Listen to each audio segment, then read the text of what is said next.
ತಾಲೂಕಿನಲ್ಲಿ ಸಿಕ್ಕಾಪಟ್ಟೆ ಮಳೆ ಆಗ್ತಾ ಇದೆ.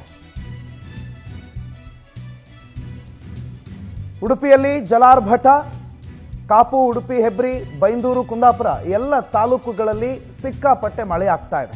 ನಿರಂತರ ಮಳೆಯಿಂದ ಆರೆಂಜ್ ಅಲರ್ಟ್ ಅನ್ನು ಸದ್ಯ ಅಲ್ಲಿ ಘೋಷಣೆ ಮಾಡಲಾಗಿದೆ. ಮುಂದಿನ 24 ಗಂಟೆಗಳ ಕಾಲ ವ್ಯಾಪಕ ಮಳೆಯಾಗುವ ಸೂಚನೆ ಕೂಡ ನೀಡಲಾಗಿದೆ.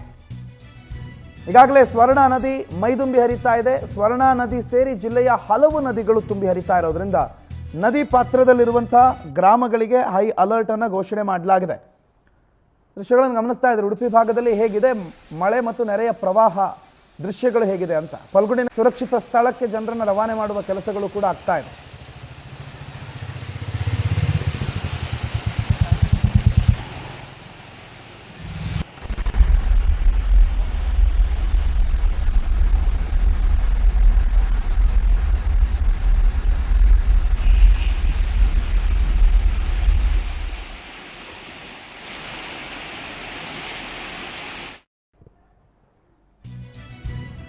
ಉಡುಪಿಯಲ್ಲಿ ಗಾಳಿ ಮಳೆ ಮುಂದುವರಿತಾ ಇದೆ.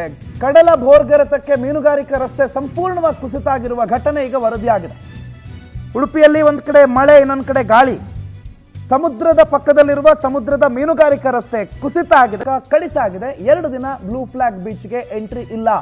ನಿರಂತರ ಮಳೆಯಿಂದ ಉಡುಪಿ ಜಿಲ್ಲೆಯ ಜನತೆ ಸಂಪೂರ್ಣ ಹೈರಾಣ ಆಗ್ಬಿಟ್ಟಿದ್ದಾರೆ. ನಿರಂತರ ಮಳೆ ಆಗ್ತಾ ಇದೆ. ಆ ಹಿನ್ನೆಲೆಯಲ್ಲಿ ಅಲ್ಲೊಂದು ರಸ್ತೆ ಇತ್ತು, ಆ ರಸ್ತೆ ಸಂಪೂರ್ಣವಾಗಿ ಕುಸಿಕೊಂಡು ಸಮುದ್ರಕ್ಕೆ ಸೇರ್ಬಿಟ್ಟಿದೆ. ಮೀನುಗಾರಿಕಾ ರಸ್ತೆ ಅಂತ ಅದನ್ನು ಕರೀತಾರೆ. ಆ ಮೀನುಗಾರಿಕಾ ರಸ್ತೆ ಕಡಲ ಅಬ್ಬರಕ್ಕೆ ಸಂಪೂರ್ಣವಾಗಿ ಕೊಚ್ಕೊಂಡು ಹೋಗಿದೆ. ಹಾಗಾಗಿ ಪಡುಬಿದ್ರಿಯ ಬ್ಲೂ ಫ್ಲಾಗ್ ಬೀಚ್ ಅಂತ ನಾವು ಕರಿತೀವಿ, ಆ ಬೀಚ್ಗೆ ಮುಂದಿನ 2 ದಿನಗಳ ಕಾಲ ಸಂಪರ್ಕ ಇಲ್ಲ. ಈ ರೂಟಲ್ಲೇ ಹೋಗ್ಬೇಕು, ನೀವು ಈ ಮಾರ್ಗವಾಗಿಯೇ ಹೋಗ್ಬೇಕು. ಅಲ್ಲೇನು ಗೋಡೆಗಳು ಕಾಣ್ತಾ ಇದ್ದೀರಿ, ಅದು ಗೋಡೆಗಳಾಗಿರಲಿಲ್ಲ. ಅಲ್ಲಿ ಬೇರೆ ಬೇರೆ ಅಂಗಡಿಗಳಿದ್ವು, ಮನೆಗಳಿದ್ವು. ಆದರೆ ಈಗ ಸದ್ಯಕ್ಕೆ ಗೋಡೆಗಳ ಅವಶೇಷ ಮಾತ್ರ ಬಾಕಿಯಲ್ಲಿ ಉಳಿದಿದೆ. ಸಮುದ್ರದ ಕೊರೆತ ಅಷ್ಟರ ಮಟ್ಟಿಗಿದೆ. ದೃಶ್ಯಗಳನ್ನು ನೋಡ್ತಾ ಇದ್ದೀವಿ.